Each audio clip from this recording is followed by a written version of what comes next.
Eu seguirei, eu irei aonde fores, Senhor. Tua graça me basta, teu amor me sustenta. Tua graça me basta, teu amor me sustenta. Eu seguirei, eu seguirei, eu seguirei. Somente a ti, Senhor, somente a ti, Senhor, somente a ti, Senhor. Com muito amor, com muito amor, com muito amor. Para terminar, eu seguirei, eu irei aonde fores, Senhor. Eu seguirei, eu irei aonde fores, Senhor. Tua graça me basta, teu amor me sustenta. Tua graça me basta, teu amor me sustenta. Boa noite, Temar. Boa noite, José. Tudo bem? Bom, tudo bem, graças a Deus, né? O Temar já começou a cantar, né? Ligamos o vídeo. É isso aí, esse clima, né? De oração, cantando. Diz que canta, louva. Louva duas vezes, mas não louvores a Deus. Temos que entender o que São Agostinho falou. Quem canta, reza duas vezes, mas quando está louvando a Deus, não tem danos. Que bom, Temar. Eu fico feliz, Temar.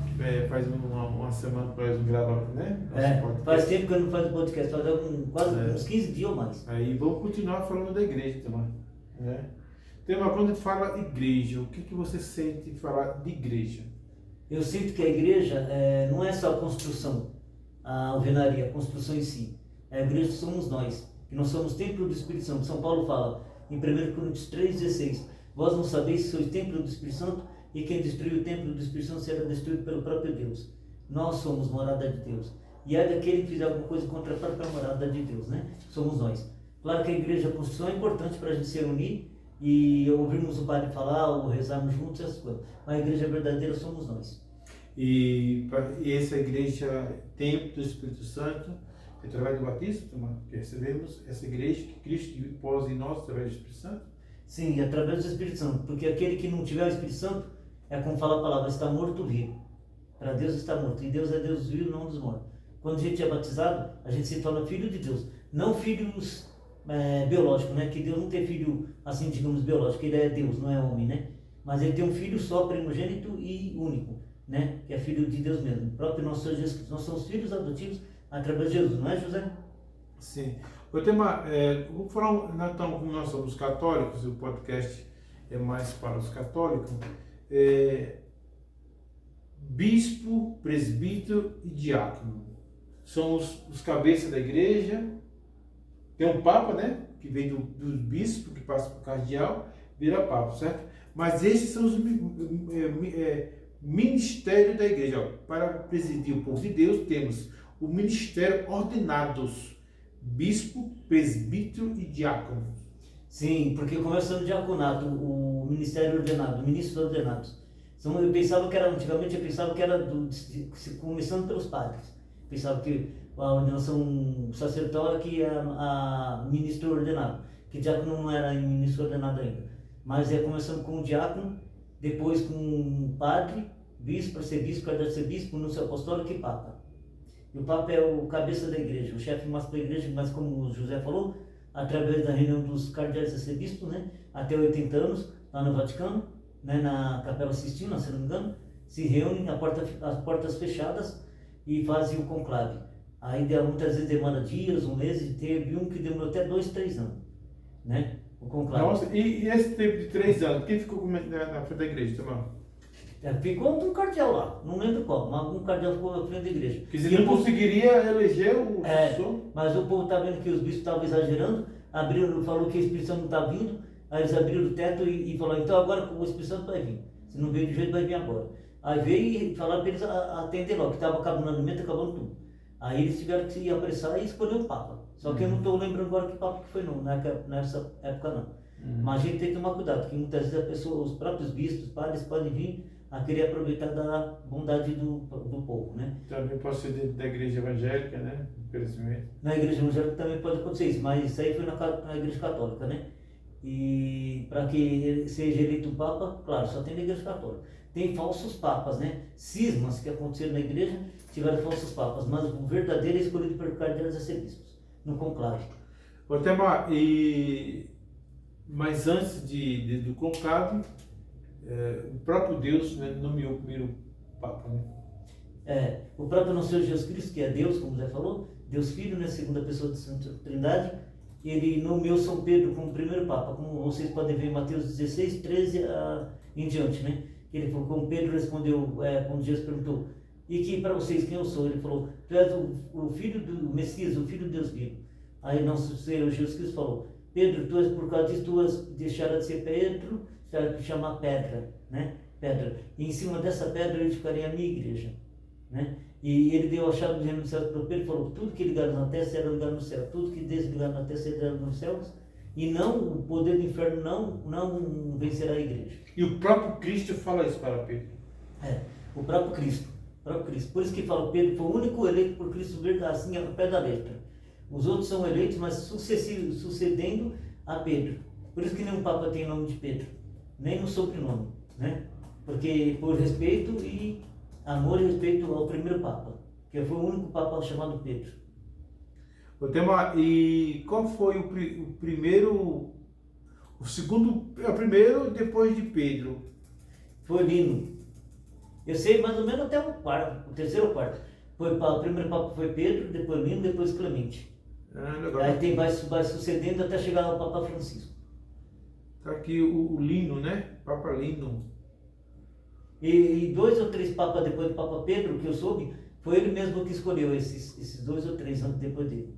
Né? Que aquele tempo vivia pouco tempo, os papas viviam pouco tempo, aí deu tempo. Porque ele matava, né? Muitos papas eram mortos também em seguida, né? E Pedro também, acho que porque se ele elegeu outro papa no lugar dele, é que ele já estava bem idoso, sabia que já está para morrer, já escolheu alguém lá para ficar no lugar dele.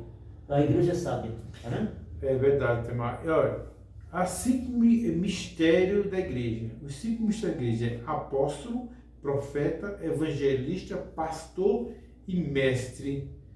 Quer dizer, a igreja ela é completa, né, Temar? Ela é completa, muito ali aqui, ó. Tem uma relação intrínseca. Intrínseca. Pode ler, Temar. Intrínseca. É que essa palavra é difícil mesmo. Tem uma relação, os 5 ministérios da igreja, apóstolo, profeta, evangelista, pastor e mestre, tem uma relação intrínseca com a palavra de Deus, a Bíblia. A palavra de Deus é a fonte de toda a verdade e conhecimento para a igreja.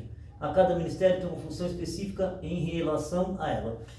Algumas pessoas que, infelizmente, quer justificar porque não vai para a igreja, ou católico, evangélico, aí se justifica. A Bíblia foi escrita por homem. Quer dizer, uma justificativa humana para cobrir a preguiça de ir para a igreja, né? Querer ficar o domingo até mais tarde, em vez de ir para a igreja, vai por outros compromissos, e esquece que também a igreja é um compromisso, né? É um compromisso. Aí se justifica. Foi feito por homem. Sim, foi feito por homem inspirado por Deus. Né? Porque Deus deu esse poder para a igreja também. Deus deu poder para, que eu saiba, foram mais ou menos 70 pessoas, não foi só uma não, foi várias, como o Zé falou. Várias pessoas inspiradas pelo Espírito Santo, que não teria como um ser humano escrever a Bíblia, ele sozinho.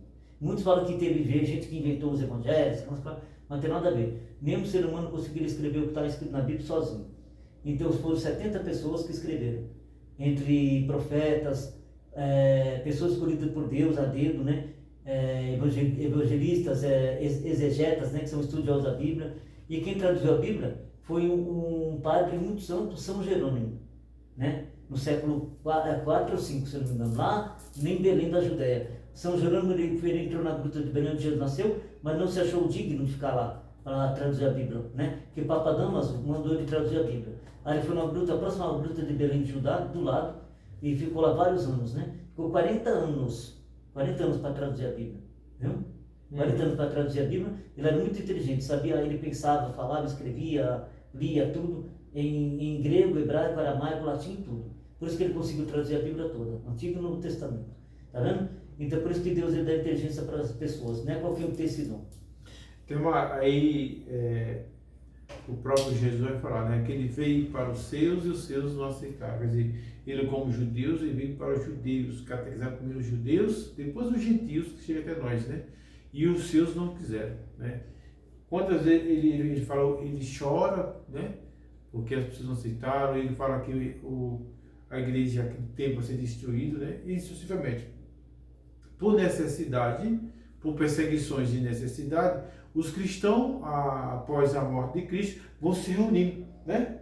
Vão se reunindo em outros lugares que não é mais sinagoga, né? Tá aqui, ó. Segundo os especialistas, a igreja mais antiga conhecida data do século III da era cristã, local de uma caverna, quer dizer, era caverna, né? O caso de familiares que eles se encontravam, muitas vezes subterrânea, né? Data do período entre 33 depois de Cristo até 70 depois de Cristo, encontrada embaixo da igreja de São Jorge, na cidade de Jordânia, né?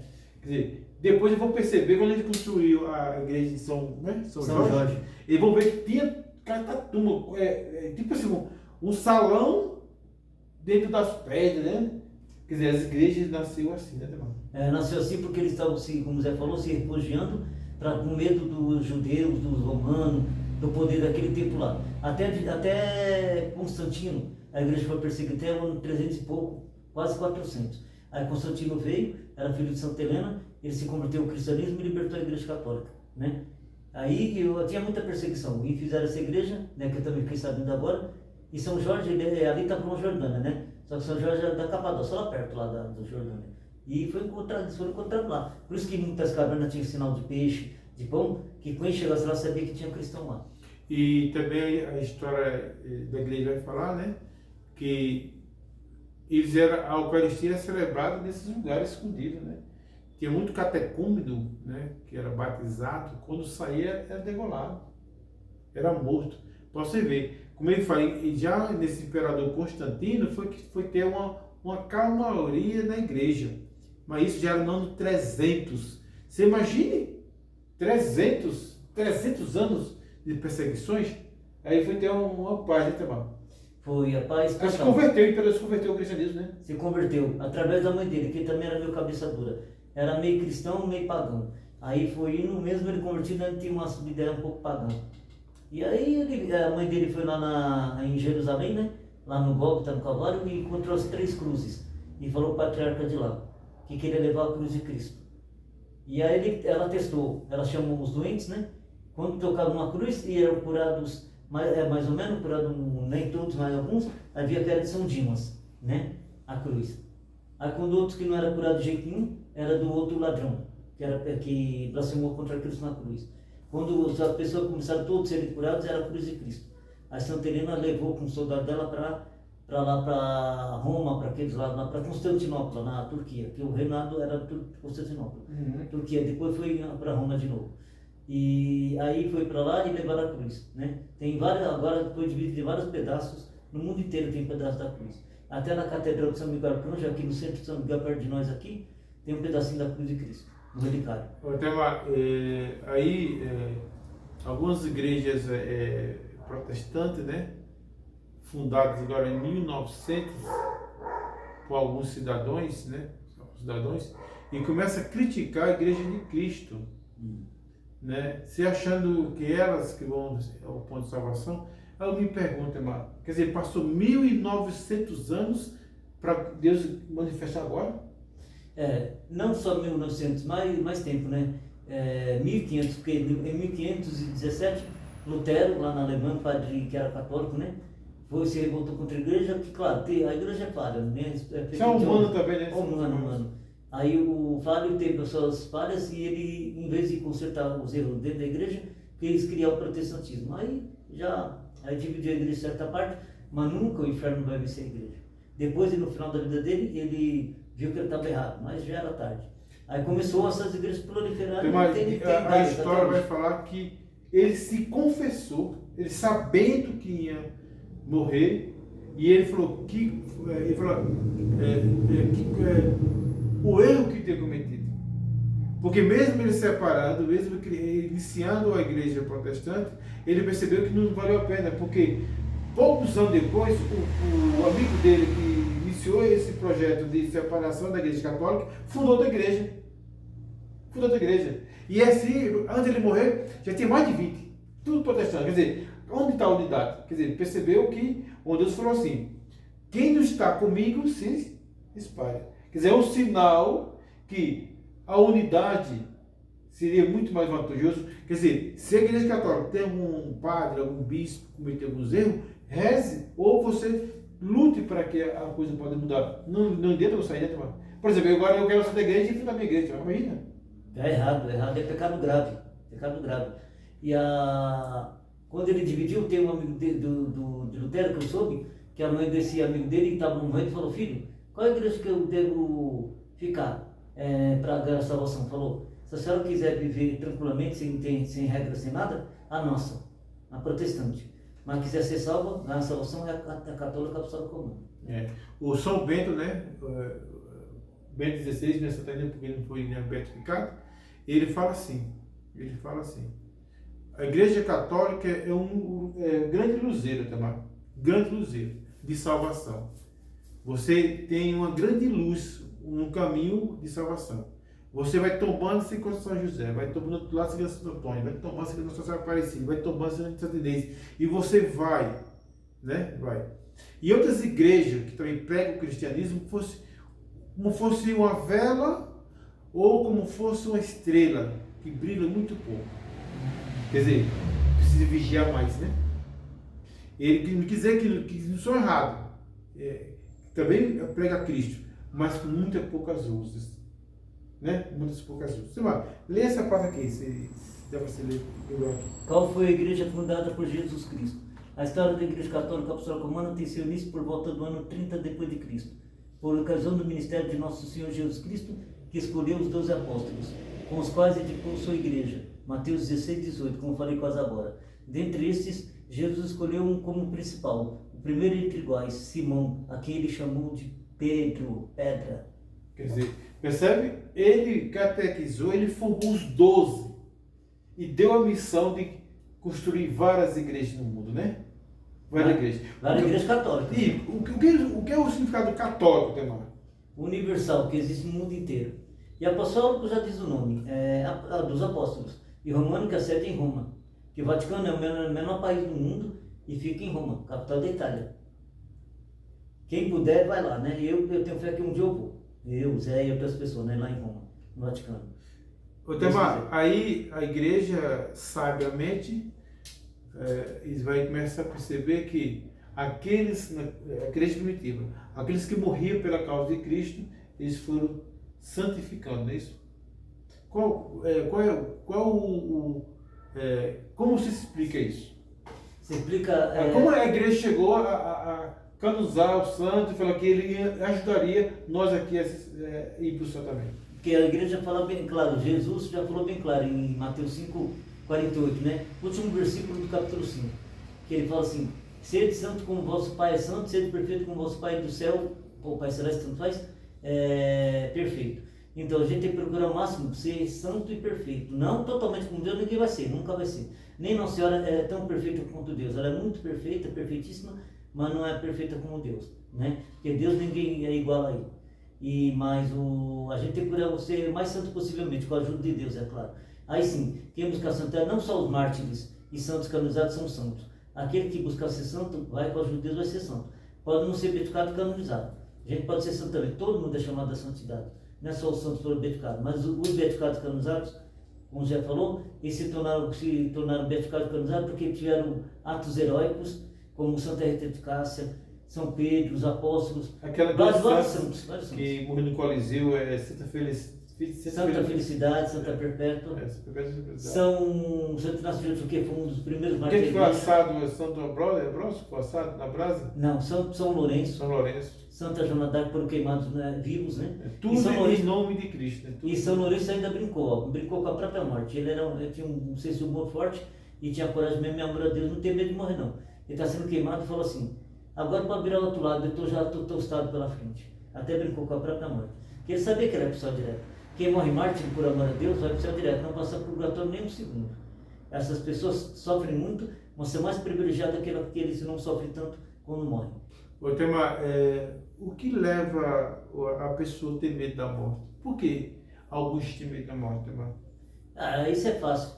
A minha esposa mesmo tem muito medo da morte, mas agora está perdendo um pouco o medo, que eu falo sempre, dou uns conselhos. Mas é porque a pessoa muitas vezes não tem aquela segurança, tem medo de ir para o inferno. A pessoa, usando as palavras, não é verdade. Tem muitos que tem medo, pensam que não vai para o céu. Não tem confiança totalmente em Deus, na misericórdia divina. São João, evangelista, na carta dele, fala assim: aquele que tem temor é que não está com amor verdadeiro em Deus. Quem confia em Deus e ama a Deus verdadeiramente sabe que pode ir para o céu direto, mas não vai para o inferno também, vai para o purgatório, para ser purificado, para depois ir para o céu. Vamos gravar mais um vídeo daqui a pouco. Uma musiquinha. Tudo é do Pai, toda honra e toda glória é dele a vitória alcançada em minha vida.